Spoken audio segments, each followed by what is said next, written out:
I used to like bang my head on the wall.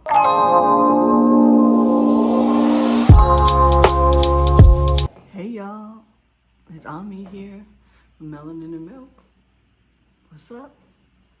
It's been so long. Sorry for the absence.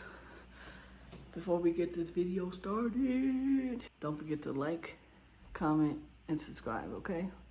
And don't forget to turn the notifications on so y'all know when we do post, okay?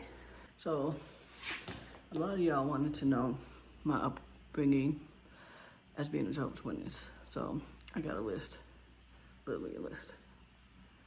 It's long that we're gonna talk about today. So, stay tuned.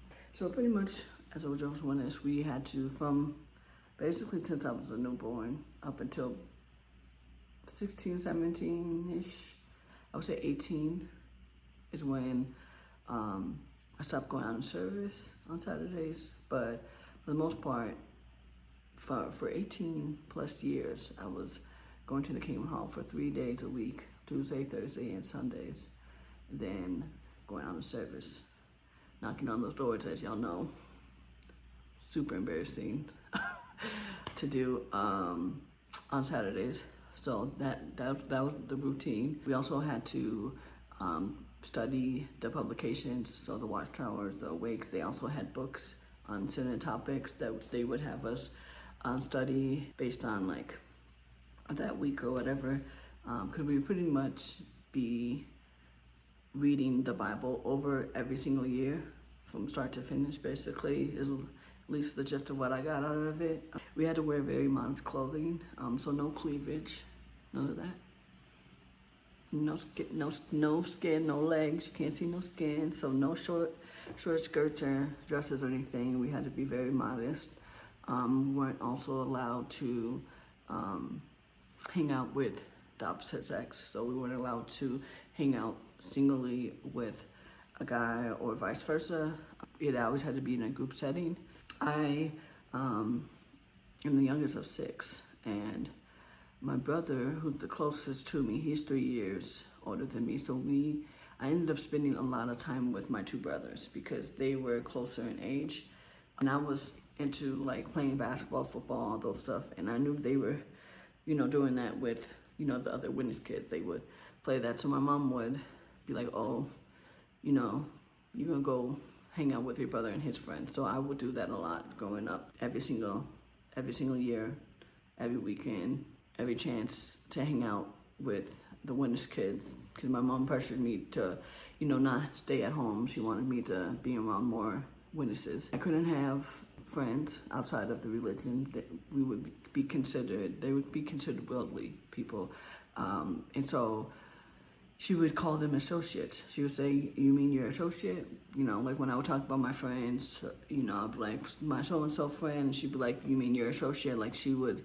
make it very clear that they could not be or should not be considered, my actual friend. They are associates. They are people you have to deal with during this time of you going to school and life, but they're not like friends that you hang out outside of those things. So, I couldn't hang out, so that means I wasn't able to really hang out with anybody outside of school and outside of like, when I did start a job, I wasn't allowed to, hang out with those kids. I wasn't allowed to celebrate those, their birthdays. I wasn't allowed to celebrate my birthday. It was not acknowledged. It wasn't, there wasn't nothing special to show, me and my siblings that, they're thinking about us. They're wanting us to, not feel neglected or feel left out from not being able to celebrate those holidays or those birthdays. No effort toward like the absence of doing those things was ever done. When I was growing up, I was only like, pretty much just associated with witnesses and witnesses events. It was pretty much, I was very closed-minded. She wanted to make sure that we weren't around the wrong association. So we weren't allowed to watch certain TV shows, anything that had like magic or like anything that just seemed bad. Like, the weird thing is I was able to watch Scooby-Doo, which is like, but during school, this is a big one. So during school, you know how they have little parties for the kids whose birthday it is that month, or if there was a holiday that month, you know, there would be a day where we would, you know, exchange gifts between the classmates. I wasn't allowed to participate. I mean, yes, there was days where I just wouldn't tell my mom, like, oh, there's a birthday, or there's a holiday. Valentine's, I was getting that candy, okay? And I would hide it. Any candy that I would get for like Valentine's Day, Halloween, I would always hide it from my family so then they wouldn't know. But like, of course, like a few of my teachers, they were aware and they knew that I wasn't allowed. So of course they would be like, oh, we're gonna put you in the hallway, or we're gonna take you to this class while we celebrate so-and-so's birthday. So that's what it was like pretty much during school, as well as I believe it's the national anthem, or what, the Constitution, I don't know, whatever they have you singing during class. I wasn't allowed to do that. I wasn't allowed to put my hand on my heart, say the words, none of that. So I had to just basically act like I wasn't there or go out of the room during those times. I wasn't allowed to participate in like activities such as like basketball or football teams or any like activities. When I was like in middle school, my brother finally convinced my mom to let me play, because I'm gonna tell y'all a secret. I would definitely damn sure be in the WNBA right now. I'm serious. If my mom or my parents would have allowed me to be continuing my basketball career. So I only got to play 6th and 7th grade. And then, of course, in high school, I tried to convince her to let me play still. But I had to, like, she just felt like it was, like, too much time around worldly people. And like I mentioned earlier in the video, on Tuesdays and Thursdays is when the games would happen. And those are also when we had to go to the meeting. So sometimes I wouldn't be done with my games when I was in middle school until like 6 o'clock, and or 6:30, and she would feel like it's too close. So she only let me play for 2 years, and then in my 8th grade year, I wasn't able to play. And then I tried to convince her to let me play in high school, because one of my old friends, who wasn't really a friend, that was a witness, she played for the high school we went to. And I was trying to be like, hey, well, if she can play, why can't I play? And she was like, no, because it was during the Tuesday meeting that we had to go to at the Kingdom Hall. And so she didn't want me to miss that. She thought, like, everything was, everything was supposed to be, only about the witnesses. So if it interfered with, like, not being able to attend those things, she wasn't going to allow it. And then also, like, growing up, we were taught to, like, pretty much dedicate our lives to serving Jehovah. So that meant that there was no, like, hey, what do you want to do when you grow up? What career, what's your passion? What do you want to do for a living? Like, what's your purpose? To them, the purpose was to serve Jehovah. So that meant either spending 80 hours knocking on people's door, preaching, or just in general serving Jehovah. And career and having that passion wasn't the main focus. To a matter of fact, my mom would pretty much, if I wasn't wearing the appropriate outfits, like, so for example, once I was like 17, 18, I started wearing like briefs, boxers, stuff like that. And whenever she saw that I had that on, she would tell me to go change. And if I didn't go change, she wouldn't take me to school. So, as you can see, school obviously wasn't important. The only thing that was important was not being gay and being a Jehovah's Witness. Like, that's literally all that mattered. Also, when I was a teenager, I had to pretty much just, like, continue to spend my time with witnesses. Mom did let me get my first job but like probably 2 months, 3 months before I turned 18, she made me quit my job because she found out that pretty much at least 15 people were gay that worked at that movie theater. So she was like, you gotta go. So she made me quit because she called them, told them I had to quit. So I stopped working then. And then that's when I also had 2 cell phones because I was on my mom's cell phone plan, but because of it was her plan, she had me on like, parental controls so that she was able to see who I was texting, who I was calling. And so she would ask me like, who are these numbers? I would tell them. And she like, if she met a few of my friends, she'd be like, okay, they can stay on there. You can still talk to them. But the thing is, I wasn't allowed to talk to anyone other than my siblings and my parents if it was after the hours of 7 o'clock on Tuesdays and Thursdays, and from 9 to about 3 o'clock on Sundays. I was not allowed to receive any messages, receive any calls. I was only allowed to text my siblings and my parents during like any time. That was the only people I was able to talk to, no matter the time of day, what day it was. So I got another cell phone because I had the movie theater job, and that was like the only time I had like free time to like do things that she wouldn't know about. So I ended up getting another cell phone at Radio Shack when Radio Shack was still around. And I just got like one of those like Boost Mobile or Virgin Mobile phones. And so I had 2 phones that I was paying for. Because technically, yes, it was under my mom's name, but I was still having to pay the bill. And so I paid for both bills, but then eventually she found out I had a second phone.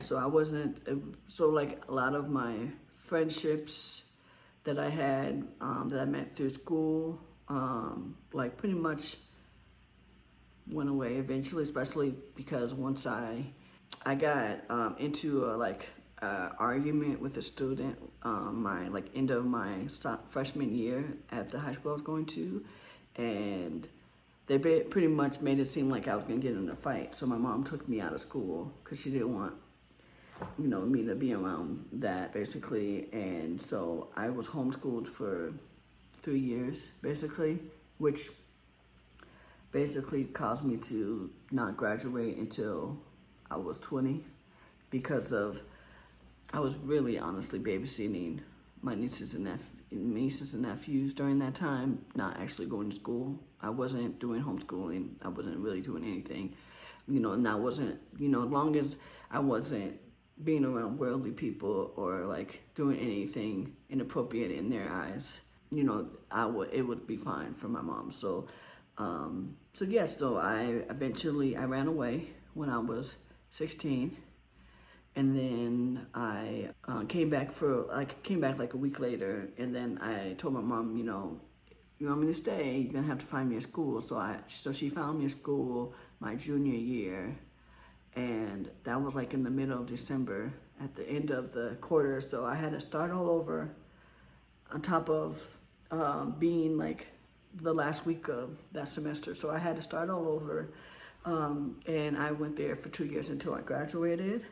And that's where I was able to get help regarding getting away from my home situation and being in a home where I wasn't able to like express being gay, or express being myself, or not be in a religion. I was able to get help from that school, which very thankful for that school to this day, because that was like the best time. I had all A's pretty much.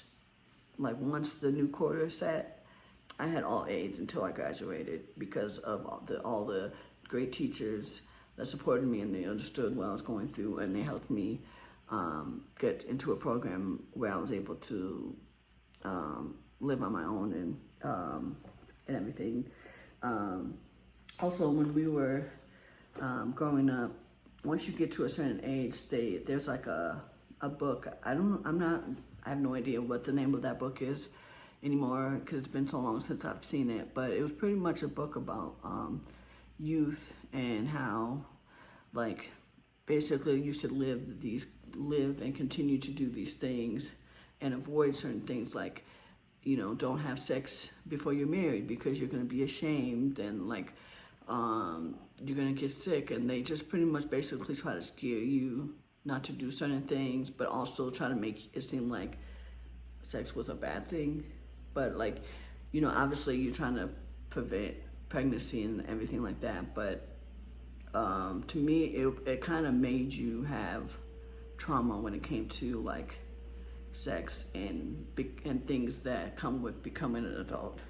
And so like that was one of the things that they had us pretty much study outside of going to the Kingdom Hall 3 days a week. So we had to, eventually they took Thursday away, and they wanted it to be focused on families at home studying together and being connected and going over different topics that was related to what was happening in that family. So eventually Thursdays were gone, and we only went on Tuesdays and Sundays. But Thursdays was still a day where we had to pick a theme. My parents would pick a theme that they wanted to talk about, or like go over that they found publications or like scriptures in the Bible that they wanted to go over with us. And we did that for like, I want to say like 3 to 4 months, and then we pretty much stopped doing that, or like it wasn't like a consistent basis. And the thing was because my parents were in a very verbally abusive relationship, or marriage, I should say, and that caused a lot of conflict and like reasons of why they didn't end up doing it, because of, you know, the whole like let the husband like lead things and follow, and the wife should follow the wife, the wife should follow the husband kind of thing. My dad was being like verbally abusive, so of course my mom didn't take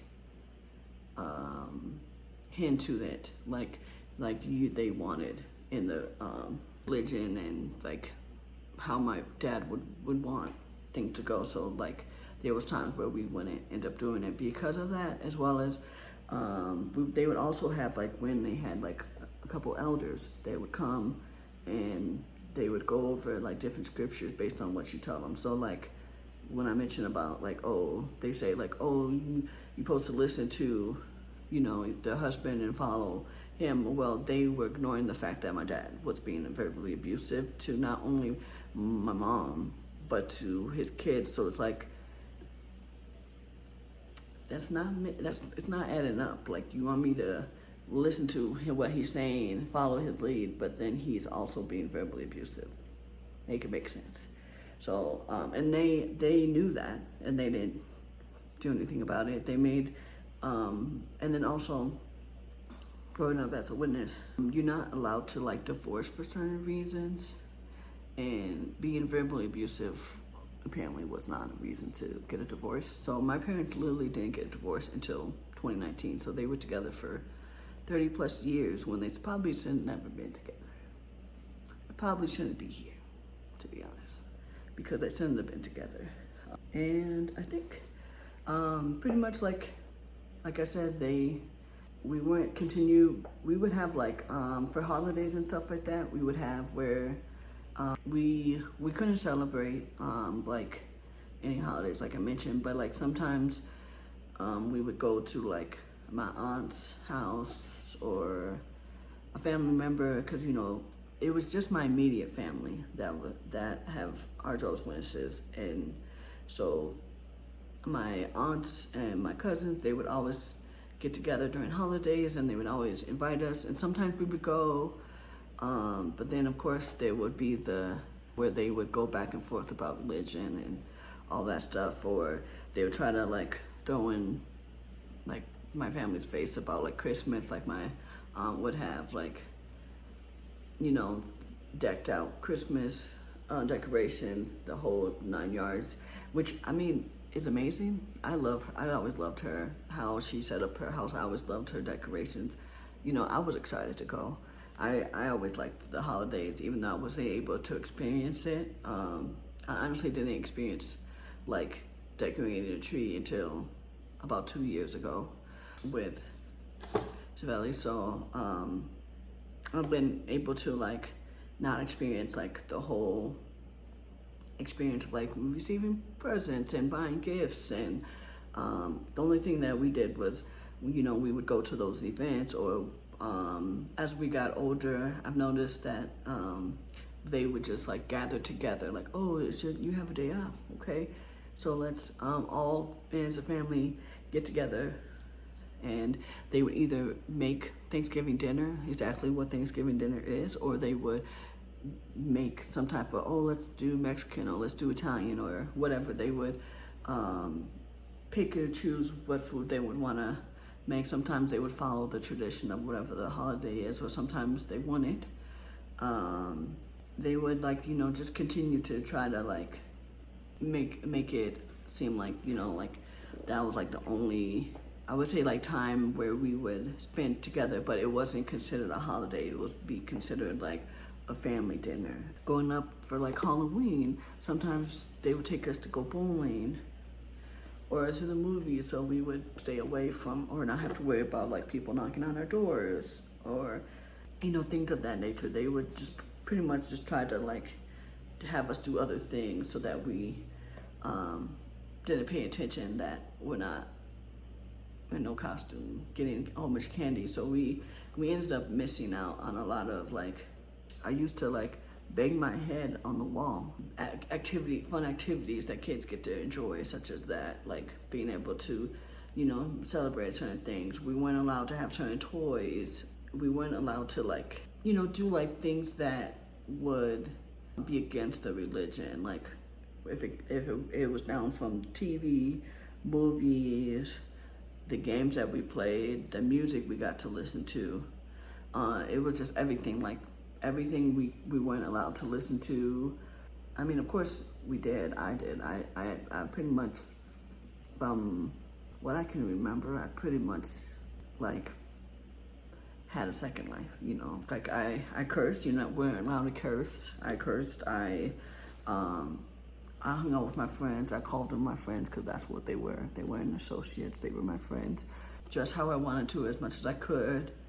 I talked to the people I wanted to. Sometimes I would say I had to work at the movie theater, and I was really hanging out with my friends because that was like really the only time. Sometimes I would, you know, during that time when I was homeschooling, when I was really babysitting my nieces and nephews, I would get money from that sometimes. So the only time my mom would let me like go out, like by myself, like I'd be like, oh, can I go to the Mall of America? So she'd be like, how long does it take? And I'm like, well, it's about 2 hours if we're taking the bus each way. So you do the math. So she would if she knew I had money, she would let me go to the Mall of America, and that's when times when I would go and hang out with my friends. I would try to like walk slowly because I would have to walk home from school at the high school, and so I would walk really slow. So by the time I got home, it was about 4:30, and I would hang out with my friends. But then once I knew it got a little closer, and I was like, oh, she's gonna be looking for me, so like let me head home. So I tried to like spend as much time as possible with my friends. I mean, yes, she did allow me to like talk on the house phone with my friends, but as you know, somebody can get on the phone and hear everything you're saying. So it wasn't like it was private, or, you know, like she had tabs on everything. She also had tabs on my social media. To this day, she hates Facebook because of, I guess, what she feels like, the ability to like interact and be exposed to worldly things and have like worldly thinking. So yeah, that's like the gist of my upbringing as a Jehovah's Witness. I have a lot of trauma from like being forced. I remember like I mentioned, you know, Tuesdays, Thursdays, Sundays, we had to go to the King Mall. And I remember as a kid, from a very early age, I used to like bang my head on the wall without, you know, of course, without anybody knowing, to say I have a headache and that I don't feel good, so I don't have to go to the King Mall. And then she'll let me, you know, stay at home by myself. But sometimes it wouldn't work, you know, sometimes I was forced to go. And so not only was I going 3 days a week, but whenever there was the Jehovah's Witnesses had a convention or like a special convention where they had like a day, which these conventions, mind you, were 8 hours, from 8 in the morning to 4. And they would either be we used to go to Rochester, Minnesota, or we used to go to St. Cloud, Minnesota. And then eventually, once I got older, we started going as well to Monticello, Minnesota, where there was a high school, and we would use their auditorium. And they would have like a 2-day special conventions that we would have to go to, and sit and listen to different talks that they would talk about different subjects. They would have like a theme for each convention, and so we would have to go to those on Saturdays and Sundays.